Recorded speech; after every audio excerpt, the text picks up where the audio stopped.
अस्सलाम वालेकुम। उम्मीद है खैरियत से होंगे। ये जो हमने सिलसिला शुरू किया है कि उन हीरों को तलाश किया जाए जो हमारे इर्द-गिर्द रहते हैं, हमारी आँखों से ओझल होते हैं और जिनकी ज़िंदगियाँ पुरसुकून, कामयाब, फैसलाबाज़ी ज़िंदगियाँ हैं, जिनका मकान नहीं घर है। ताकि हमारी जो महरूमियाँ हैं, हमारी जो गलतफ़हमियाँ हैं, उनको हौसला मिले कि वो सही से रिप्लेस खुद को कर सकें। यानी कि ज़िंदगी अच्छी भी गुज़ारी जा सकती है, पुरसुकून भी गुज़ारी जा सकती है। ज़रूरी नहीं है कि हमारे इर्द-गिर्द जो इतनी सारी गैर मुतवाज़न कहानियाँ फैली हुई हैं, झगड़े हैं, ख़राबियाँ हैं, शिकवे हैं, शिकायतें हैं, उसी तरह की ज़िंदगी होती है। वो ज़िंदगी तो नहीं चाहिए होती। ज़िंदगी तो वो चाहिए होती है जिसके बारे में कहा कि लितस्कुनु इलैहा, कि हम इसके अंदर सुकून चाहते हैं तुम में, इसमें वदूद की बरकत मोहब्बत चाहते हैं तुम में। तो वो वाले कहानियाँ हमारी कोशिश है, काविश है कि सबके सामने लाई जाएँ। तो आज इस सिलसिले के अंदर हम जो इंटरव्यूज़ कर रहे हैं, उसमें आज यूसुफ़ हसन साहब हमारे साथ मौजूद हैं। यूसुफ़ हसन हमारे पुराने दोस्त हैं और कैरेक्टर एजुकेशन फाउंडेशन के अंदर काम करते हैं।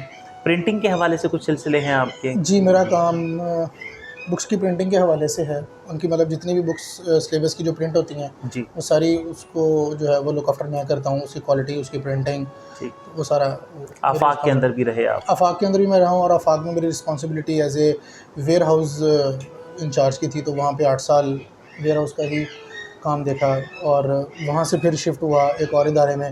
वहाँ पे तकरीबन 1 साल जॉब की।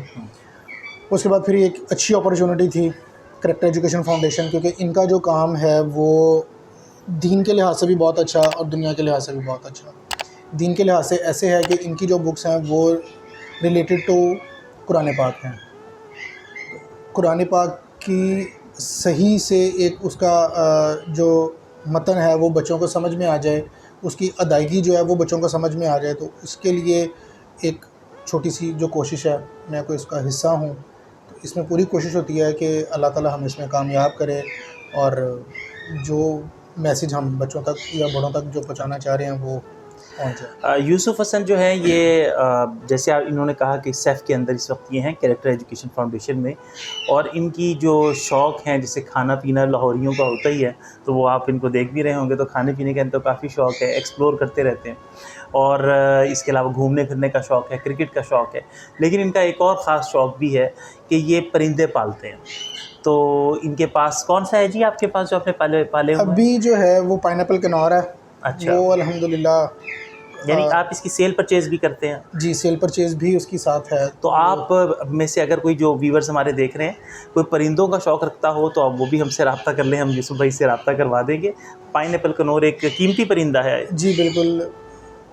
ये बेसिकली अमेरिकन ब्रीड है और ये कोई तकरीबन आज से साल पहले एक बहुत अच्छे मेरे एक दोस्त हैं, उन्होंने मुझे इसके ऊपर आमादा किया कि यार आपने अगर घर में रखे हुए हैं बर्ड्स तो आप इस तरफ भी आएँ, क्योंकि इससे पहले मैंने और बहुत सारे रखे हुए थे। लेकिन इसकी तरफ जिस वक़्त मैं आया और इसमें एक तो ये है कि इसकी आवाज़ बहुत अच्छी है। सुबह-सुबह मतलब जो एक इसका एक चहचहाने का इसका जो अंदाज़ है वो मुझे बड़ा अच्छा लगता है। और फिर इनके साथ टाइम स्पेंड करके आपको बोरियत नहीं होती और इसमें मतलब मुझे लगता है कि आप और बहुत सारी जो आजकल जिस तरह की एक फ़ुज़ूल जो चीज़ें मुआशरे में स्टार्ट हुई हैं, आप उससे जो है ना वो बच जाते हैं और हेल्दी एक्टिविटी हेल्दी एक एक्टिविटी है और आपकी। ये प्रॉफ़िटेबल भी है काफ़ी ये बिज़नेस। काफ़ी ज़्यादा माशाल्लाह प्रॉफिटेबल है और बहुत सारे दोस्त इसको माशाल्लाह वो कर भी रहे हैं। और मेरे साथ मेरे माशाल्लाह बहुत सारे जो दोस्त हैं वो अटैच भी हैं इस काम में, जो मुझे खुद जो है वो मोटिवेट करते हैं कि यार आपको ये काम करना चाहिए और हम आपके साथ हैं। ओके, तो इसलिए मैं अल्हम्दुलिल्लाह इसको फिर एज़ ए हैबिट इसको फिर मैं नाइस, साथ और हॉबी नाइस। इसको मैं साथ लेके चलता हूँ। तो आपकी ज़िंदगी माशाल्लाह बड़ी अच्छी है ज़वाजी। अल्हम्दुलिल्लाह, हमने इनसे बात की तो मैंने कहा कि जी भाभी वग़ैरह आप इंटरव्यू देने के लिए आएँगे तो भाभी से इजाज़त ले आए हैं? उन्होंने कहा जी अल्हम्दुलिल्लाह। अल्हम्दुलिल्लाह, हमारी लव मैरिज थी और वो लव मैरिज कामयाब लव मैरिज थी। तो इससे फिर अल्हम्दुलिल्लाह। आप अंदाज़ा लगा सकते हैं कि जब लव मैरिज हो और वो कामयाब लव मैरिज हो तो कितनी खुशगवार होगी। तो कोई थोड़ी-सी अगर शुरू की कहानी बता दें, क्योंकि ये हमारे जो इंटरव्यूज़ चल रहे हैं उनके अंदर पहली इस तरह की ओपन लव मैरिज का किसी ने हमें बताया है कि मेरी लव मैरिज बेसिकली मेरे स्टूडेंट दौर से स्टार्ट हुई थी। इंटर में था मैं तो ऐसे ही एक दिन एकेडमी में बात हुई कि यार रमज़ान है तो कोई बच्चा अगर अफ्तारी करवाना चाहे अपने घर में, तो सबसे पहले मैंने कहा जी मैं अफ्तारी करवाना चाहूँगा। तो वहाँ पे मैंने अपने तमाम दोस्तों को, जो मेरे उस वक्त मेरे क्लास फेलो थे, मैंने सबको इनवाइट किया। तो इस वक्त जो मेरी मिसेज़ हैं वो आई, तो उसमें फिर मेरे फैमिली मेम्बर्स भी थे, जिसमें मेरी ममानी ने उनको फ़र्स्ट टाइम देखा। तो उन्होंने कहा कि जी हमें तो ये लड़की बड़ी अच्छी लगी है।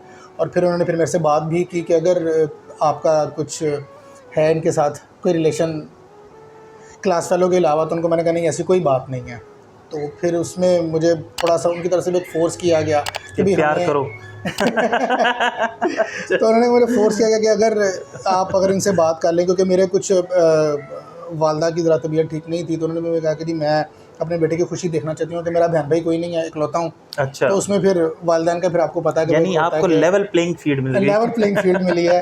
तो उसमें फिर मतलब वालदा का भी ये था कि अच्छा अगर अपनी मर्ज़ी है तो बेशक ये कर ले, क्योंकि उनकी तरफ से भी मुझे शुरू से ये था कि हम फोर्स नहीं करेंगे कि जनाब आपने इधर ही करनी है जहाँ पे हमने कह दिया।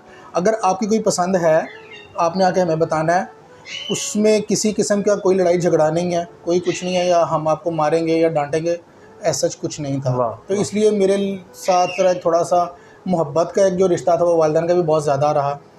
तो उसमें फिर मैंने एक दिन अपने जो हैं मेरी क्लास फेलो उस वक्त थी, अब तो माशाल्लाह वो मेरी मिसेज़ हैं, तो उनसे मैंने बात की। और उनको मैंने कहा कि आप अपने घर वालों से बात करें। उन्होंने अपने घर वालों से बात की तो उनके घर वाले भी एग्री कर गए। अच्छा, ये तो बड़ा स्मूथ चलती जा रही है इस लव स्टोरी के अंदर, कोई ऊंच नीच नहीं है ये भी नहीं, अल्हम्दुलिल्लाह ये कोई अल्लाह ताला का ख़ास करम है मेरे ऊपर के अच्छा, अल्हम्दुलिल्लाह कोई इस तरह का कुछ हर्डल नहीं कोई आई। और इन 2006 मेरी एंगेजमेंट हो गई थी, 29 जुलाई, डेट अभी तक याद है क्योंकि अच्छे लम्हात याद रहते हैं। वाह। तो माशाल्लाह मेरी मंगनी जो है वो 2.5 साल चली। और अमूमन मुआशरे में एक बात होती है कि यार मंगनी इतनी देर नहीं रहनी चाहिए।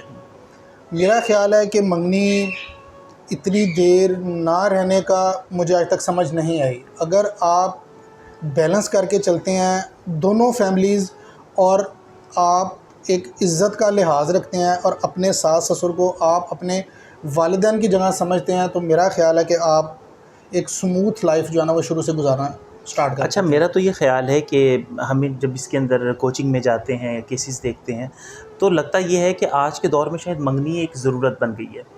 यानी हमारे यहाँ पे जो बहुत जल्दी शादी करने का होता है ना कि चट मंगनी पट गया, तो मेरा ख़्याल है कि हमारे जो तजर्बात हैं उसके अंदर उससे कुछ बचना चाहिए।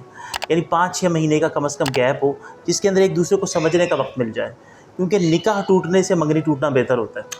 आपकी बात बिल्कुल ठीक है, लेकिन इसमें थोड़ा सा मेरा जो सिनेरियो है वो शायद इसलिए चेंज था कि मुझे मतलब घर में से भी कोई ऐसा नहीं था कोई बंदा कि अच्छा यार आज तेरी मंगेतर ने कोई गलत बात कर दी, या कोई बहन भाई मतलब इस तरह नहीं था जिन्होंने मुझे मतलब आगे किसी बात से रोका या टोका।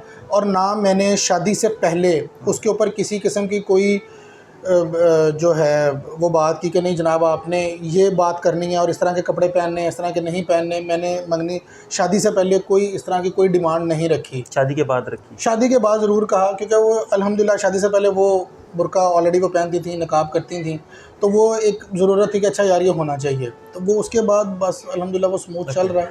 अच्छा, ये जो अपनी माशाल्लाह कितने अर्सा हो गया शादी को? मेरे माशाल्लाह 14 साल हो गए। और कितने बच्चे हैं? मेरे माशाल्लाह 4 बच्चे हैं। ये 4 बच्चे मोहब्बत की निशानी के तौर पे आप हमें बता रहे हैं। अल्हम्दुलिल्लाह ये 4 बच्चे मोहब्बत की निशानी के तौर पे हैं, और अल्हम्दुलिल्लाह बहुत हैप्पी लाइफ माशाल्लाह। 2 बेटियां 2 बेटे हैं माशाल्लाह मेरे।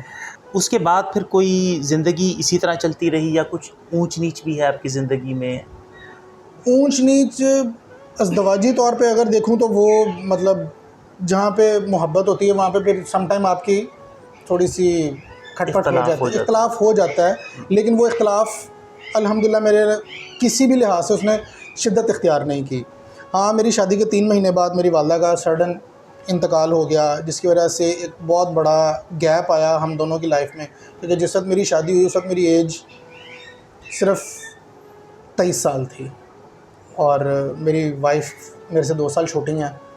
तो वो एक टाइम हमारा गुज़रा, वो हमें कोई तकरीबन 6-8 महीने ज़रा समझने में लग गया कि घर के बड़ा एक हमारे से चला गया। उन चीज़ों को हम बच्चे थे, लड़कपन का दौर था, वो शादी जल्दी हो गई, तो वो उसको ज़रा बैलेंस करना थोड़ा सा हमें मुश्किल आई उसमें। लेकिन इसने तो आपके बॉन्ड को मज़ीद मजबूत कर दिया होगा, बिल्कुल मजबूत किया, लेकिन एतमाद दिया होगा एक दूसरे हाँ एतमाद दिया।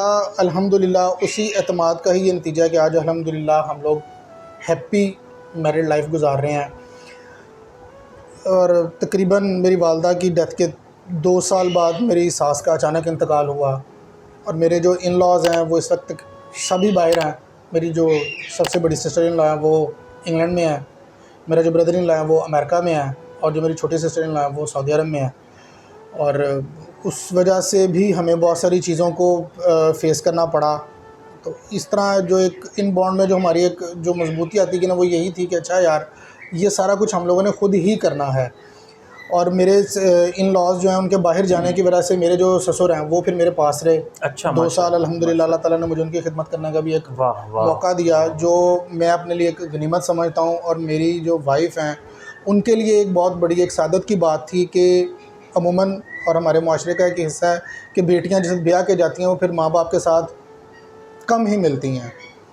लेकिन अल्हम्दुलिल्लाह मेरी वाइफ़ के हिस्से में एक चीज़ आई कि उसने अपने बाप की खिदमत की और मरते दम तक वो उनके साथ रहीं।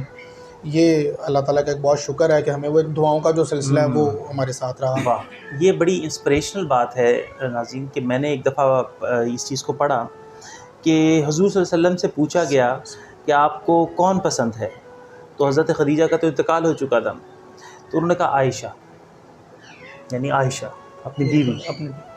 उन्होंने कहा कि अच्छा और मर्दों में कौन पसंद है, कहा आयशा के वालिद। अब इसके अंदर से क्रक्स क्या निकला कि अपने ससुराल वालों की तारीफ़ करना, जो हमारी सोसाइटी के अंदर बड़ा कम अभी पाया जाता है।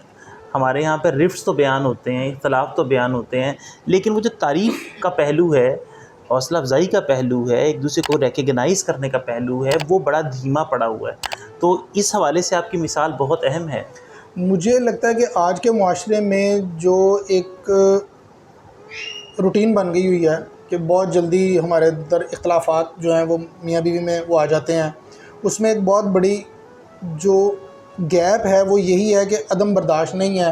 अगर लड़की ने अपने माँ बाप की तारीफ़ की है तो वो लड़के से बर्दाश्त नहीं है, लड़के ने अपने घर वालों की है तो वो लड़की को बर्दाश्त नहीं है। अगर फैमिली में है तो अगर लड़के ने अपने ससुराल वालों की कोई तारीफ़ कर दिया तो घर में से कोई उठेगा यार तू तो ससुराल दियाँ गल्लां कर रहा है। लड़की को भी इस तरह के जो ताने हैं वो सुनने पड़ते हैं। तो इस वजह से भी ना हमारे माशरे में एक ये जो गैप आ रहा है ना, ये भी मेरी नज़र में एक बहुत बड़ा ना एक बर्दाश्त पैदा करने की ना ज़रूरत है।